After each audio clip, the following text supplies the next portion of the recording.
Perigos da ignorância é o tema que vamos discorrer agora. Especificamente a ignorância de Jefté, um dos juízes de Israel. E o texto está em livro de Juízes, capítulo 11. Vamos ler o verso 30. Jefté fez um voto ao Senhor e disse: se totalmente deres os filhos de Amon na minha mão, aquilo que saindo da porta da minha casa me sair ao encontro, voltando eu dos filhos de Amon em paz, isto será do Senhor, e o oferecerei em holocausto. O voto de Jefté. Os perigos da ignorância.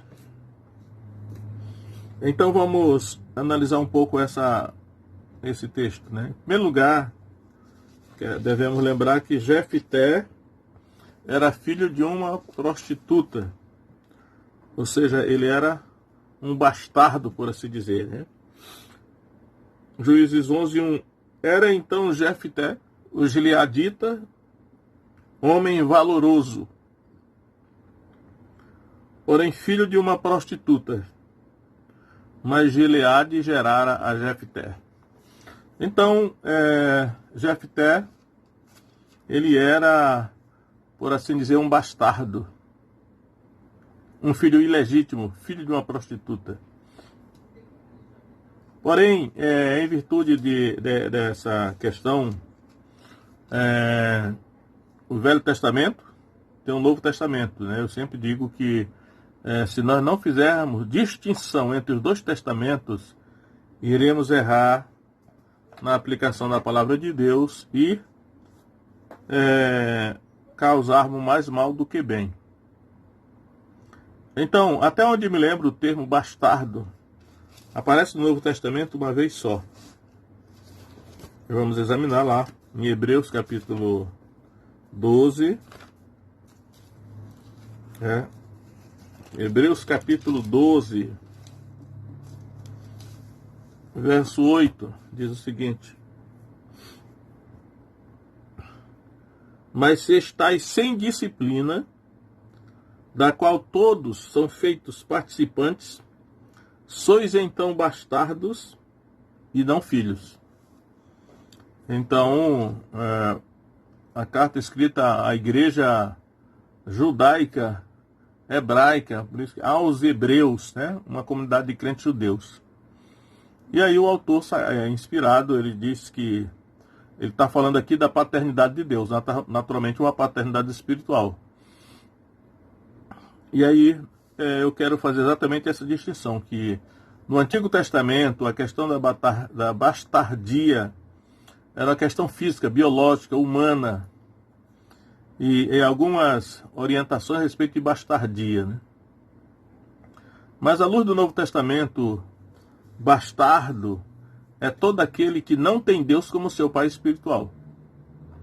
Esse contexto aqui de Hebreus 12, ele está falando que o sofrimento que os crentes estavam atravessando ali era a amorosa disciplina de Deus, né? E que Deus disciplina os seus filhos. E se alguém não estava sendo disciplinado, era bastardo e não filho. Ou seja, bastardia espiritual. De maneiras que eu creio que se uma pessoa for bastarda, no sentido físico, biológico, mas se ela for um cristão, se ela se tornar filha de Deus, como o Novo Testamento ensina, né? Veio para o que era seu e seus não receberam, mas a todos quantos receberam, deu-lhes o poder de se tornarem filhos de Deus, a saber, os que creem no seu nome.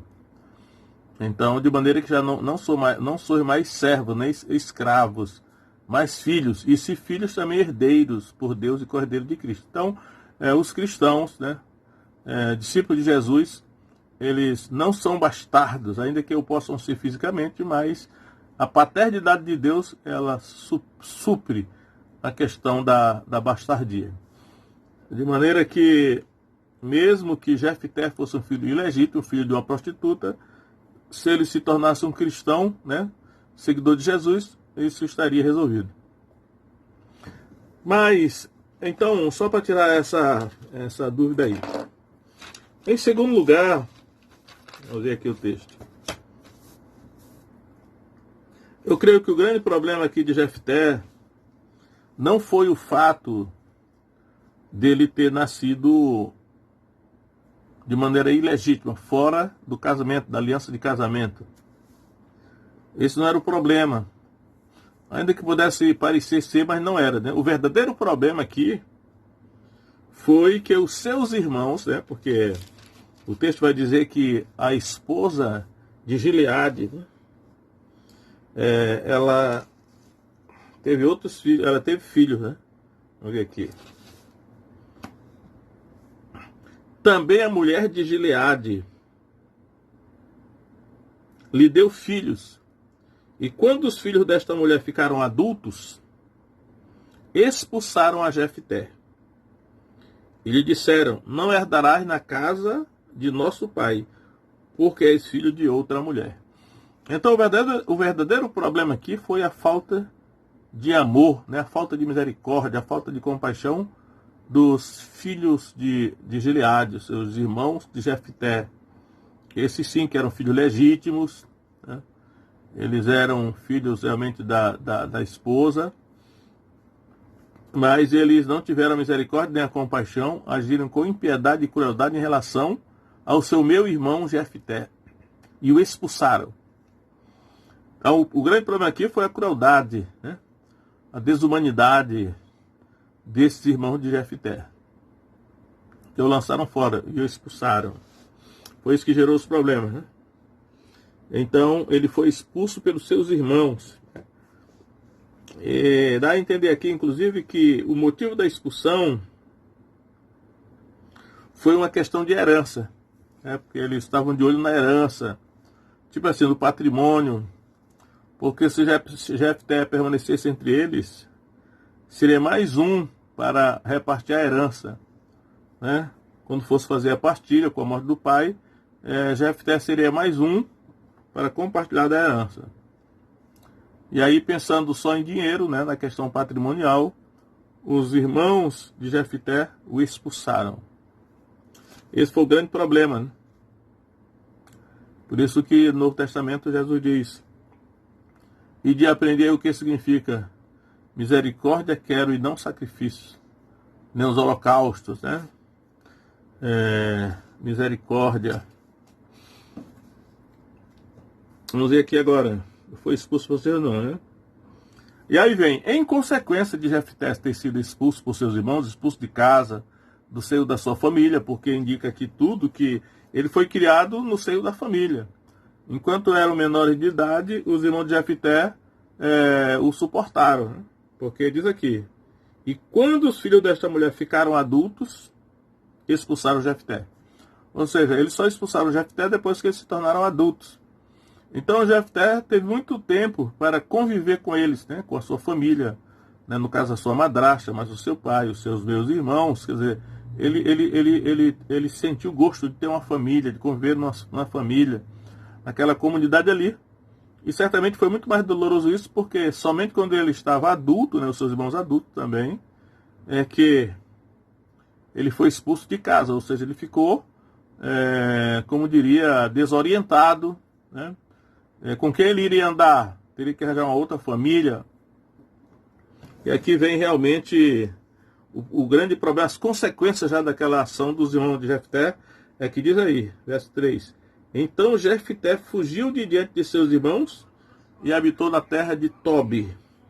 E homens levianos se ajuntaram a Jefté e saíram com ele. Aqui está a consequência. Homens levianos se ajuntaram a Jefté e saíam com ele. Homens levianos. Hoje seria assim, né? Os traficantes adotaram Jefté, né? Os bandidos adotaram Jefté, os marginais adotaram Jefté, e agora ele estava ali no meio de pessoas que o acolhiam, que o aceitavam, não olhavam para a sua condição de bastardia, porque há uma necessidade de todo ser humano de viver em família, viver numa comunidade, de ser aceito, e se ele não encontra uma família que faça isso para ele, ele vai procurar uma família alternativa, né? Porque o ser humano não nasceu para viver só, mas em comunidade, em grupo, em família. Mas aí o que aconteceu foi que o Jefté, ele foi adotado como um amigo, né, por esses homens levianos.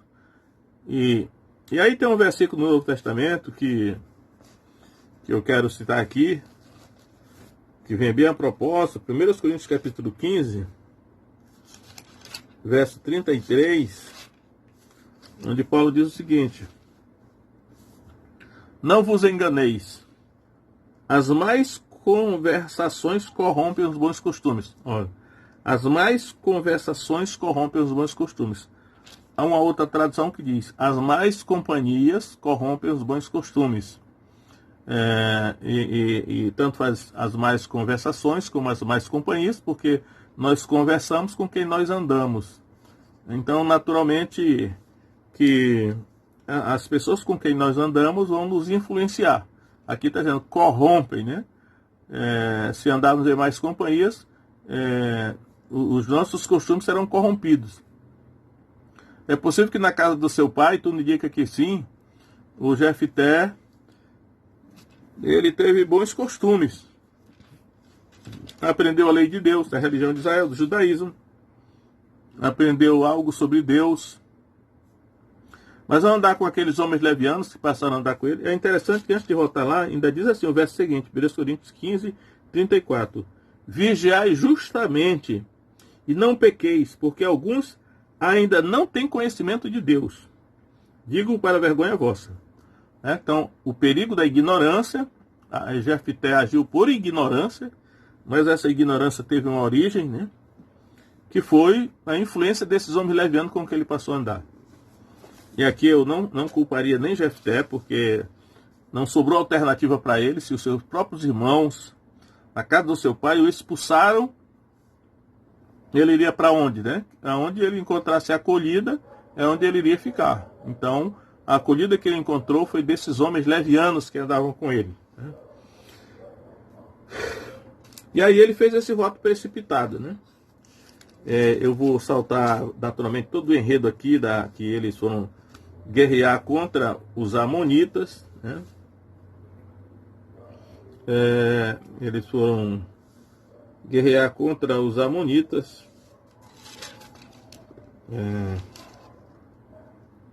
Os amonitas pelejaram contra Israel, né? E aí, no final de tudo, o Jefté foi chamado para liderar o seu povo, Israel, nessa guerra contra os amonitas. E aí ele fez esse voto, verso 30.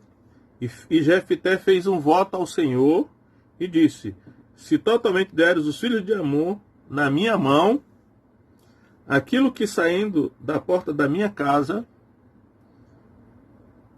me saiu ao encontro, voltando eu dos filhos de Amon em paz, isso será do Senhor, e o oferecerei em holocausto.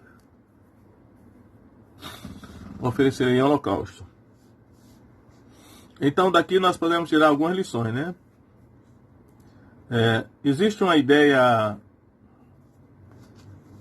comum, né, que até muitas vezes é encorajada por alguns, que é assim, que nós temos que fazer com Deus um toma lá da cá, né? Um troca-troca. Para que Deus nos faça algo, nós temos que dar algo para Ele. Isso na política hoje é chamado de toma lá da cá, né? Que é a corrupção na política. E a política aqui está corrompida, né? E existe uma ideia geral na questão do relacionamento com Deus, que é exatamente a mesma coisa. Para Deus me dar algo, eu tenho que dar algo para Ele. É uma troca, né? Existe essa ideia. Acredito que essa ideia é oriunda do paganismo, porque os deuses, né? Os deuses que na verdade são demônios, eles agem dessa maneira. Eles fazem uma troca-troca com os homens, né? Uma barganha. Se você me der isso, eu dou aquilo. E é possível que haja algo disso de verdadeiro nisso, do relacionamento com Deus. Por isso que eu falei aqui que o perigo da ignorância sobre Deus e sobre o nosso relacionamento, como nos relacionar com Ele. Só que Deus é diferente dos deuses. Os deuses das nações são demônios, né? A Escritura diz isso. Porque Deus, ele é misericordioso, compassivo. Às vezes ele não pede nada em troca de nós, né? Ele só pede um espírito quebrantado, um coração humilde, obediência, submissão. Então, às vezes ele não pede nada em troca. Nós aqui achamos que temos que pagar, né? Muitas vezes, né, tem coisas que devem dar para Deus se ele pedir. Agora, nem sempre é assim. Então, esse aqui foi o caso. Acredito que Jefté, influenciado pelos esses seus companheiros, que eram homens levianos, ele colocou no seu coração que para que ele fosse à guerra contra os amonitas, ele liderando o povo de Israel, mais especificamente aqui os gileaditas, né? Os filhos de Gileade, mas era todo Israel representado ali. Então ele entendeu, ele achou, né, que pelo conhecimento que ele tinha a respeito de Deus, do relacionamento com Deus, que ele precisaria oferecer algo a Deus em pagamento para Deus dar a vitória para ele. E fez um voto precipitado, né? E fez Jefté um voto ao Senhor e disse: se totalmente deres os filhos de Amon na minha mão, aquilo que saindo da porta da minha casa me saiu ao encontro, voltando eu dos filhos de Amon em paz, isso será do Senhor, eu oferecerei um holocausto. Eu não sei o que estava na cabeça de Jefté, que ele fez um voto desse, né? Temos que ter muito cuidado com esse negócio de fazer voto para Deus, porque eu já observei ao longo aqui, né, da minha caminhada, no meio da igreja, que alguns líderes, eles encorajam o povo a fazer voto. E isso não é correto, né? Porque Eclesiastes capítulo 5 diz assim: é melhor não votares do que votares e não cumprires, porque Deus não se agrada de tolos. Então Deus não encoraja ninguém a fazer voto. Mas se alguém fizer, vai ser obrigado a cumprir, né? Então arcar com as consequências da quebra da promessa. E aqui ele fez esse voto insensato, né? Precipitado, sem base no conhecimento de Deus, né? Eu acredito que foi com base no paganismo que ele adquiriu ao andar com aqueles homens levianos. E realmente ele foi à guerra, e ele foi vitorioso nessa guerra. E quando ele voltou da guerra, a primeira pessoa que saiu da porta da casa dele foi a filha dele, a única filha que ele tinha, filha única. Então, diz aí: vindo, pois, Jefté a Mispá, a sua casa, eis que a sua filha lhe saiu ao encontro, com adufes e com danças. Era ela a única filha, não tinha ele outro filho, nem filha. Então ele se desesperou, né? Porque ele percebeu que teria que oferecer a sua filha em holocausto a Deus, em cumprimento do voto que ele havia feito. Por que isso eu creio que é um costume pagão? Porque um pouco mais na frente nós vamos encontrar um outro texto, segundo livro de Reis, né? Segundo livro de Reis, capítulo 3, uma guerra contra os moabitas, né? E nessa guerra contra os moabitas era o rei de Israel, o rei de Edom e o rei de Judá, né? 3 reis contra 1. Então era contra os moabitas essa guerra. E no final, quando os 3 reis, rei de Israel, rei de Judá e rei de Edom, estavam vencendo a luta, o rei dos moabitas, que na verdade eram pagãos, né, não tinham conhecimento de Deus. Por isso que eu digo, a ignorância tem um preço alto, né? O perigo da ignorância. Ignorância com respeito às leis espirituais, ignorância com respeito ao conhecimento sobre Deus, a maneira como Deus age, como se relaciona com o ser humano. E, naturalmente, o poder das trevas, ele se esforça para manter o ser humano nessa ignorância e para tirar proveito disso, né? Então espalha falsas doutrinas. E esse rei dos moabitas, diante da derrota iminente para contra aqueles 3 reis, ele fez o seguinte, diz aqui: segundo livro de Reis, capítulo 3, verso 27, que é o último versículo, diz assim: então tomou a seu filho primogênito, que havia de reinar em seu lugar, e o ofereceu em holocausto sobre o muro, pelo que houve grande indignação em Israel. Por isso retiraram-se dele e voltaram para a sua terra. Então, esse rei dos Moabitas, ele ofereceu o seu filho primogênito, que deveria reinar em seu lugar, em holocausto. Agora, para que Deus ele ofereceu, eu só posso imaginar, porque naturalmente os Moabitas tinham o seu próprio Deus, né?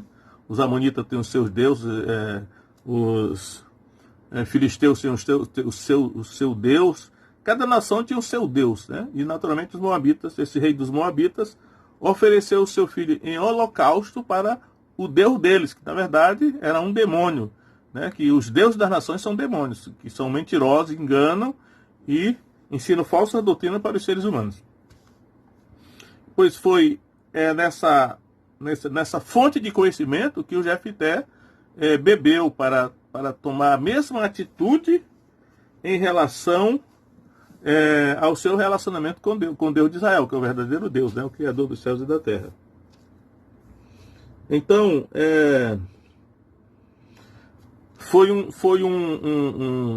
voto precipitado. Aí alguém pergunta, como é que Deus exigiu o sacrifício humano? Deus não exigiu o sacrifício humano nenhum, não. E isso foi uma coisa da cabeça do próprio Jefté, que ele inventou isso. Eu fico até imaginando, se ele não tivesse cumprido esse voto, né? Se ao ver que era sua filha que ia sair da porta da sua casa, eu acho que ele tivesse dito, Senhor, eu realmente fiz aquele voto, mas eu percebo que eu me precipitei, eu não tenho coragem de cumprir aquele voto, não vou matar minha filha, não. É possível que tivesse alguma consequência, não sei, né? Mas é possível que também não, porque Deus é misericordioso. Ele pedisse perdão a Deus, né? O Senhor me perdoe aí, porque eu realmente me precipitei, né? E pequei porque fiz aquele voto. É possível, né? Que não fosse necessário que a filha dele morresse, porque de fato a filha dele morreu, né? Ela pediu 2 meses para que ela fosse lamentar sua virgindade sobre o monte de Israel, acompanhada das suas amigas, que eram as outras moças de Israel. Então, durante 2 meses, a filha de Jefté, o gileadita, ela perambulou pelos montes, junto com as suas amigas, lamentando a sua virgindade e o fato que nunca poderia casar, nem constituir uma família, nem ter filhos. Isso durante 2 meses. Diz o texto, inclusive, que isso se tornou um costume em Israel. Que todo ano, durante 4 dias, as filhas de Israel iam perambular pelos montes, lamentando, né, a filha de Jefté, o gileadita. Um outro motivo porque era desnecessário esse voto é porque antes dele fazer esse voto, Deus já tinha dado um sinal que estava com ele. Então vamos retornar aqui no verso 29, né, que é o verso anterior ao verso que ele fez o voto. O verso 29 diz assim: Então o Espírito do Senhor veio sobre Jefté, o qual atravessou por Gileade e Manassés, passando por Mispá de Gileade, e de Mispá de Gileade chegou até aos filhos de Amon. Então, antes de ele fazer o voto, o Espírito Santo já estava sobre Jefté, que era o que ele necessitava para vencer a guerra, né? Quando o Espírito do Senhor vinha sobre alguém, no caso um dos juízes, aquele era um juiz, estava garantida a vitória, né? Porque o Espírito Santo é que dá a vitória. Para fazer qualquer coisa para Deus, é necessário que o Espírito Santo esteja sobre a pessoa, porque essa pessoa vai ser usada como instrumento da mão do Espírito Santo, né, para fazer aquela obra. E a obra que o Jefté tinha a fazer era liderar os judeus na guerra contra os amonitas. Então, ele além do Espírito Santo estar sobre ele, ele quis acrescentar algo a mais, dando em troca para Deus algo. Não era necessário fazer nenhuma oferta de nada para Deus, nesse caso aqui. Ele tinha sido escolhido, Deus já tinha sancionado essa escolha, e o Espírito Santo estava sobre ele. E aí, aproveitando essa questão aí, de que Jefté ofereceu a sua filha em holocausto, sacrifício queimado, o que nós vemos na Bíblia, agora no Novo Testamento, é que o sacrifício cruento, o sangrento que Deus exigiu, foi só um, que foi o sacrifício do seu Filho Jesus Cristo, né? Então, o único sacrifício que Deus exigiu foi o sacrifício do seu Filho para salvar a humanidade. Apesar que nem toda vai ser salva, porque é preciso crer, né? Então, Hebreus, capítulo 2, verso 14, diz aí: E visto como os filhos participam da carne e do sangue, também ele participou das mesmas coisas. Jesus participou das mesmas coisas, para que pela morte aniquilasse o que tinha o império da morte, isto é, o diabo. Então, pela sua morte, não foi pela morte da filha de Jefité que ele obteve a vitória, né? Aqui está dizendo, Jesus, pela sua morte, ele aniquilou. A palavra que está aniquilou aí, já falei em outra oportunidade, é uma palavra jurídica, né? O sentido essa palavra é catarguel, o sentido é abolir, revogar, tornar sem efeito, né? É assim, para que, pela morte, tornasse sem efeito o que tinha o império da morte está o diabo. O poder que o diabo tinha, usando a morte, né? Contra os seres humanos, que os seres humanos estavam por toda a vida sujeitos com medo por causa da morte. Satanás tinha o direito de matar, né? Usando a morte. Agora Jesus, ele anulou esse direito que Satanás tinha. Ele revogou, tornou sem efeito, né? Esse direito que Satanás tinha. Então foi pela morte de Jesus que ele realmente, não foi pela morte de qualquer outro ser humano, porque qualquer outro ser humano Deus não aceitaria, porque qualquer outro ser humano tem pecado, né? E aí o cordeiro da Páscoa tinha que ser um cordeiro sem defeito e sem mancha, sem mácula, um macho de 1 ano. Aí diz assim, dos cordeiros ou dos bodes, né? Isso aí é Jesus, representação de Jesus, né? Que era o único ser humano que não tinha pecado. Então, um sacrifício perfeito. Só esse sacrifício Deus aceitaria.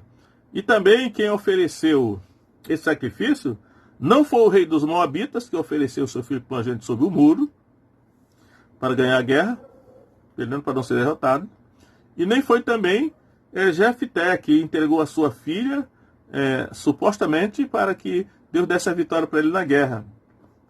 Mas quem deu Jesus foi o próprio Deus, né? Porque Deus amou o mundo de tal maneira que deu o seu Filho unigênito para que todo aquele que nele crê não pereça, mas tenha a vida eterna. Então foi o próprio Deus que entregou o seu Filho para ser morto, da mesma maneira que a filha de Gileade foi morta, e que o filho do rei dos Moabitas foi morto, para que todo aquele que nele crê não pereça, mas tenha a vida eterna. Então, eu só posso ver que essas doutrinas do paganismo, que muitos ainda seguem, é uma reminiscência, é uma distorção, uma perversão da verdadeira doutrina. A lei da substituição. Alguém terá que morrer e derramar o seu sangue para salvar os outros. Mas no caso aí seria o Filho de Deus. Só Jesus Cristo podia preencher esses requisitos, né? Mas na ignorância, a ignorância tem o seu preço. O Jefité, na sua ignorância, ofereceu desnecessariamente a sua filha em holocausto, matou a sua filha, supostamente a Deus. Deus não aceitou esse sacrifício. O rei dos Moabitas, eu não sei para que Deus ele ofereceu o seu filho, provavelmente foi para um Deus falso, um Deus pagão, um anjo caído, um demônio, mas isso também Deus, o Deus verdadeiro, não aceitou, né? Então hoje eu digo que nós precisamos conhecer a Deus e as leis de Deus, como é que Deus age, né? O sacrifício já foi feito. Jesus já derramou o seu sangue, não precisa mais ninguém derramar o seu sangue. Até mesmo os judeus que estão na iminência de recomeçar os sacrifícios no templo, do terceiro templo, eles vão matar animais, os animais vão morrer desnecessariamente, porque vão começar a matar animais, quando na verdade o sistema de derramamento de sangue que prefigurava o sacrifício do Messias já aconteceu, né? Depois que Jesus foi morto, ninguém mais precisa derramar o seu sangue. O pagamento já foi feito de uma vez por todas. Mas a ignorância, ela cobra o seu preço, né? A ignorância das coisas de Deus. E então que nós venhamos refletir antes de fazer algum negócio com Deus, né? Eu vou te dar isso para tu me dar aquilo. Ver se é isso mesmo que Deus está requerendo, né? Porque existem pessoas também que exploram a credulidade popular, a ignorância do povo a respeito dessas coisas para exigir pagamentos por graça de Deus. E eu acredito que se ofertarmos algo a Deus para honrá-lo, até mesmo não esperando nada em troca, Deus se agrada. Agora, Deus não faz barganha com o ser humano, né? O sacrifício para Deus é um espírito quebrantado, é um coração quebrantado e contrito, não desprezarás a Deus. Davi disse no Salmo 51, né, no seu arrependimento sobre o caso de Urias. Então, vamos ter cuidado para nós não fazermos essa besteira que o Jefté fez, né? Matando a sua própria filha, achando que estava fazendo um sacrifício para Deus. Aliás, tem uma profecia que Jesus falou assim: vem a hora em que todo aquele que vos matar julgará estar fazendo um sacrifício para Deus, algo assim. Eu não estou lembrando agora literalmente, mas é mais ou menos nessa direção aí. Então, o maior perigo é a ignorância religiosa, né? A ignorância a respeito de Deus, como Deus age, das suas leis, dos seus princípios. Isso aqui é uma segurança, né? Saber com segurança como é que Deus age, o que Deus espera que o ser humano faça, o que Deus faz pelo ser humano, as condições. Isso é, o que dá mais segurança para o ser humano. Então, por hoje, vamos deixar aí o precipitado voto de Jefté, o gileadita, juiz de Israel, e 6 anos depois ele morreu, né? Eu acho que morreu de desgosto, porque é possível que muitas vezes ele deve ter refletido, né? É possível até que chegou à conclusão de pensar mesmo isso. Será que se eu tivesse quebrado o voto que eu fiz, né, Deus não exigiu esse voto, não teria sido melhor? Então tenhamos cuidado para nós não nos precipitarmos em fazer voto nenhum. É melhor clamar a Deus por misericórdia, né? Coração quebrantado e contrito, né? Do que achar que Deus vai fazer barganha conosco. Deus é misericordioso, né? Deus é compassivo, tem compaixão e Ele naturalmente estabeleceu as regras. Nós temos que conhecer que regras são essas. Deus abençoe cada um de vocês, em nome de Jesus, amém.